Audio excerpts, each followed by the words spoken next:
Hello, welcome to Taylor Talks Comics. Today we're going to talk about one of the greatest cartoonists of all time, Harvey Kurtzman.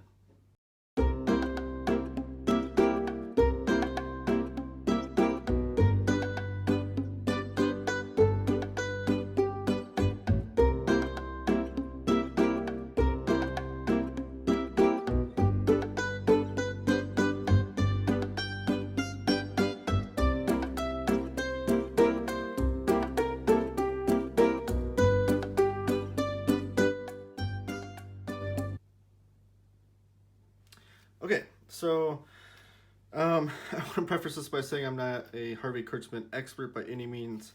So if anything I get factually wrong or anything I leave out, please feel free to comment down below. Harvey Kurtzman's becoming one of my favorite cartoonists that as I discover more of his work. So any more information I can learn, the better. And while you're at it, please subscribe to the channel, like this video, and comment down below if you have any thoughts on Harvey Kurtzman. So Harvey Kurtzman was a cartoonist back in the day. Some of his earlier works were doing these backup strips for Marvel comics. Back then I believe they're called Timely. It was called Hey Look. And it was just whenever Marvel would need him to fill in, or need somebody to fill in like one page if they didn't sell an ad or whatever. So just be this one page strip. I don't have any collections of that. I don't know that collections exist of the Hey Look strips. I wish I had a collection of them. It'd be a fun thing to have. But from then on, he was doing a lot of freelance work, but the first real place that he called home was EC Comics. And some of the first things he started doing were just the writing and the cartooning for EC. For a lot of like horror. Back then EC Comics was known for a lot of horror and science fiction strips. And as he was doing that work, which you can see right here in this collection, this is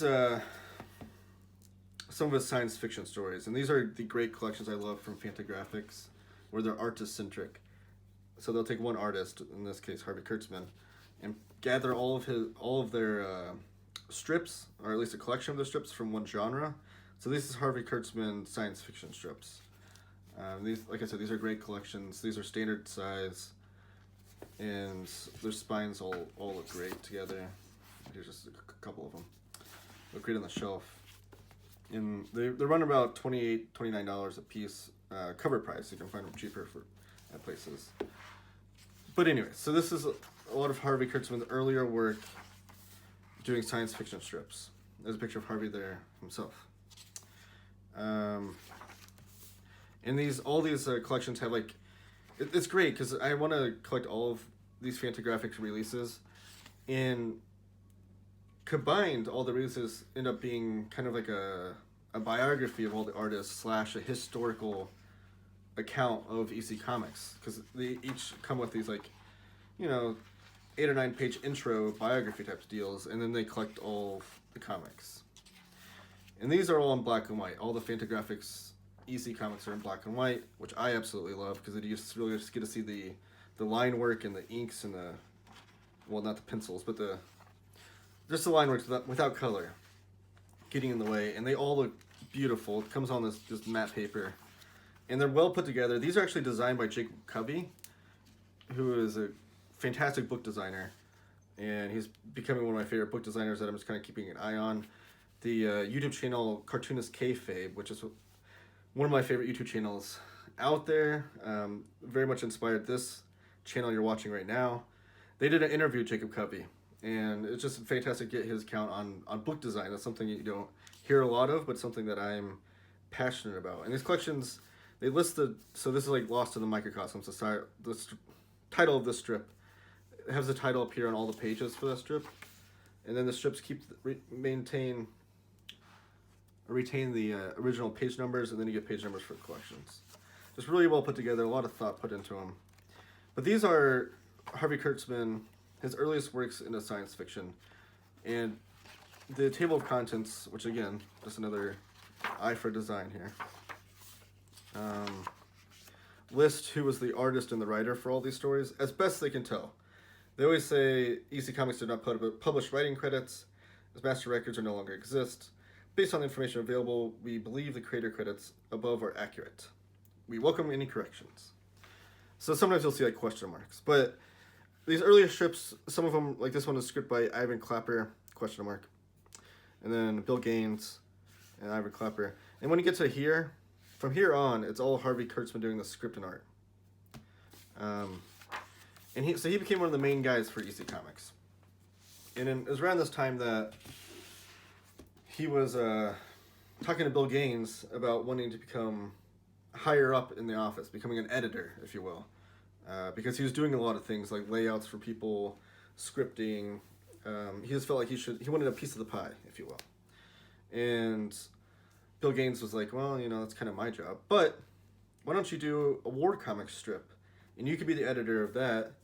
And that turned into 2 lines. So Harvey Kurtzman became the editor for Frontline Combat and Two Fisted Tales. And actually, I have a couple of these are reprints. They came out in the 80s of those comics. So this is Two Fisted Tales. These are what the covers look like. And these are actually colored. And this strip is actually in this book, so I can show it off. So these war comics that Harvey Kurtzman do were very much his magnum opus, I guess, in the comics industry. They were always highly praised. And this book here actually is a Jack Davis centric book. However, if you look at the credits, the scriptwriter in all of them, pretty much, there's some of them that he didn't do, but the scriptwriter in pretty much all of these stories was Harvey Kurtzman. And when Harvey Kurtzman would do a script for EC Comics, he did these rough layouts. And I wish I had some copies of those. Some of the not artist editions, but some of the more Harvey Kurtzman biography kind of things will show like a rough layout that he would do and then show the strip based on it. But these rough layouts are pretty detailed for layout. Like he would show like the panel compositions, sketch in, not stick figures. I mean, he would do pretty well done sketches and he'd pass them off to his artists and they would draw over the top of them. So real quick, let's go to Mud here, page 70. Because the opening, So opening issue, or story in this issue, I can get a side-by-side here, showing you the black and white art compared to the colored art. And then, gotta go over here because they're on opposite pages. So you kind of get a comparison of, see, like some of the colored art, especially in the war stories, because they're showing a lot of, they're all wearing brown, green uniforms in the mud, and that kind of thing. So it's almost makes it harder to tell, but that's why I really like these black and white editions. I don't know if there's any more good pictures. Oh, that's a good one. So you can get a comparison right there with like the yellow background and then that. But he would do all the layouts. And so it was always like a thing that when Harvey Kurtzman would write the script for a story, he would do the layout, and people would say that it stepped up that artist's stories a notch. Now, Jack Davis is an artist that I've really fallen in love with his work through these artist editions and his work on EC Comics. And, but yeah, like I said, so you can tell it's Jack Davis art, but the layouts were done by Kurtzman. So that's what Kurtzman did then. He would do the war stories, and then it still wasn't enough. He wanted more. So he moved on to Mad Magazine, which started off as a comic book. So Bill Gaines was like, why don't you do a humor comic? And this is Mad Archives. This is put out by DC Comics a long time ago. These are out of print, but if you hunt for them on eBay for a while, you might be able to find a good deal on one of them. One or two of the collections, there's 4 volumes that completed the run because these collections just collected when it was a comic book prior to it becoming a magazine. I think volumes like 3 or 4 might be like really well out of print. This is the only volume I have. I would like to find the other ones, but I'm not going to pay outrageous prices for them. They come with like a gold foil cover. But DC has the publishing rights to these editions, So Mad Archives collects the first 6 issues of Mad Magazine back when it was a comic book still. And this is Harvey Kurtzman, really when he took it upon himself to do all the editing, all the overseeing of the product here. And he really poured his heart and soul into this. And it started this like obsession of his to have a high-end looking magazine. But like I said, it started off as a comic book. So when I say that, I mean that it was like single issue comic books, same size as your typical standard comic book, put on the shelves at your drugstores and that kind of thing. And then it was, here's some good Basil Wolverton. He's one of my favorite artists. And then eventually, with the Comics Code and all that nonsense, they would move into a magazine so they weren't so restricted on censorship and that kind of thing. So this is the first issue. And this archives is pretty cool. I mean, the way it's put together. There are some flaws in the book design that I don't care for, which we'll get to. But you can see like the cover, that's a standard size comic book cover. Because this book in itself is bigger than standard standard single issue. So this is like a single issue comic book. And you can see the book is wider and taller than it. So it's oversized. But the magazine, so that's the comic book cover of the first issue. And you can tell this is Harvey Kurtzman art. Where's his signature? Is it on this? Because every artist with EC Comics had a really cool signature. Like you can pick out their signatures really well. Whenever I see it, I'll show it to you. This is Jack Davis's signature right there. You can see. So this is the first story, Hula. I don't know how to say that. And this is so Harvey Kurtzman wrote all the strips for Mad Magazine and had other artists do the artwork. Now the conceit of the Mad Magazine when it first started, or Mad Comic Book, I guess, was as a parody comedic comic book. This is Wally Wood doing a more comedic rendering of his signature. And it contained 3 to 4 stories in it. And they all, I like how they keep all the ads in here. And here's just a little snippet. Bill Gaines, it says like, we're proud of our science fiction magazines. Bill Gaines was a huge fan of the science fiction work they did with EC. But they were like one of the lower selling titles of all the EC stories between war comics, horror comics, science fiction, and crime. So he's always trying to pump that up, try to get people to buy that. But they're parodies of a typical EC comic story. So you'd have, within the Mad Magazine comic book, you'd have a war story with a comedic parody of the war story. You'd have a comedic parody of their science fiction stories. You'd have a comedic parody of their crime and of their horror comics. So really, this is the second cover. And Kurtzman did most of the covers for Mad, but this is actually a Jack Davis cover. You can see the signature right there. It's always fun looking for the signatures on EC Comics. It's like a little Easter egg. So really what they did, they would parody themselves. So they would kind of make fun of themselves before they would make fun of the rest of the comic book industry, and then what would eventually become, with Mad Magazine, the rest of the pop culture, political landscapes, movies, and everything else. So it's kind of like they make fun of themselves before they can make fun of anything else. It's what I like to call the 8 Mile theory. You know, Eminem at the end of 8 Mile when he is in the rap battle and he puts himself down, says any sort of insult that the competitor could come up with, and then it leaves the competitor with nothing else to say. So probably the only place you'll ever find 8 Mile compared to Harvey Kurtzman is this channel. Here's a flaw in the book design. So here's the cover, and in here would be an advertisement probably on the traditional comic, but they left it blank.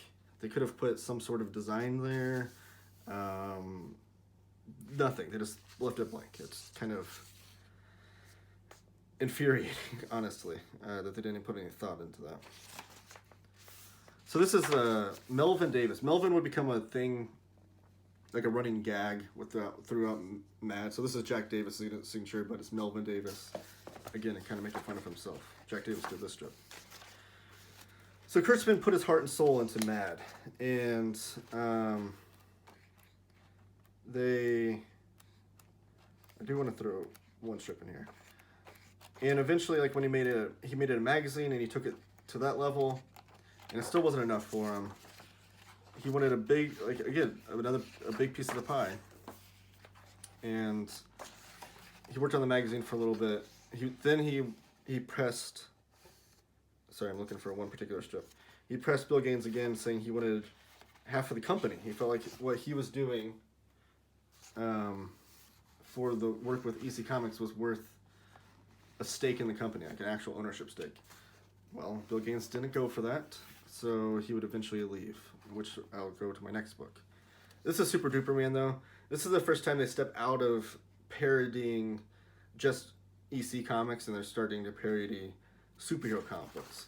And this is a super famous strip where Super Duper Man is obviously a parody of Superman. Then you get a Captain Marvel parody here.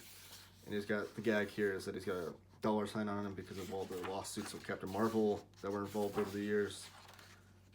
And then it ends there with a little photo collage. But yeah, and through that strip of Super Duper Man, you can just tell how much Harvey Kurtzman revered the comic book industry and superhero comic books. And that's what was great about Mad, is that, yes, he was making fun of all these things, but you can see that he's making fun of it through love.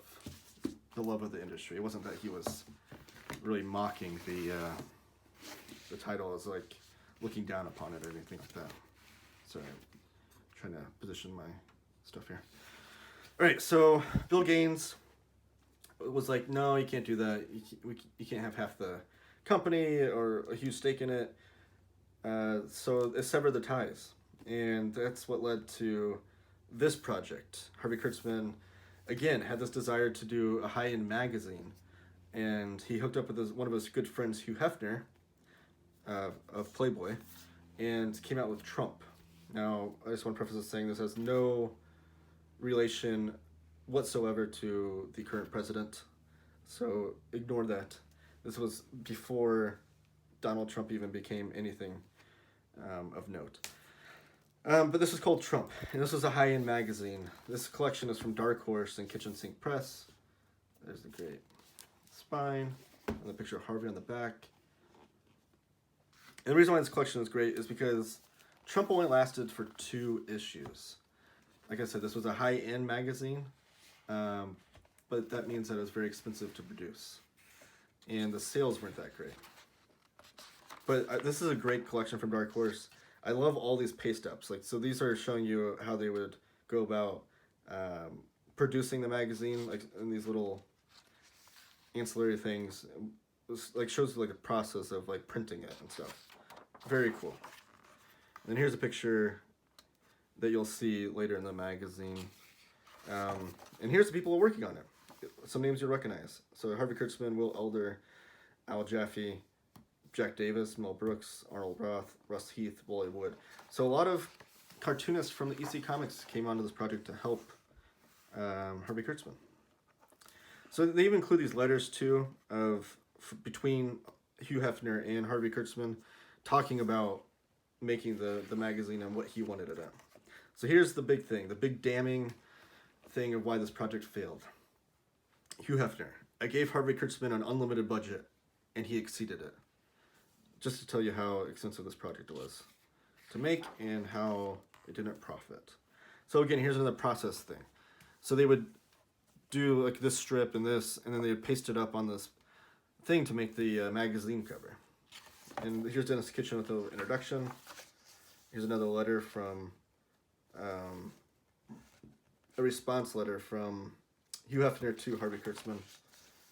This really interesting archive stuff that you have in here.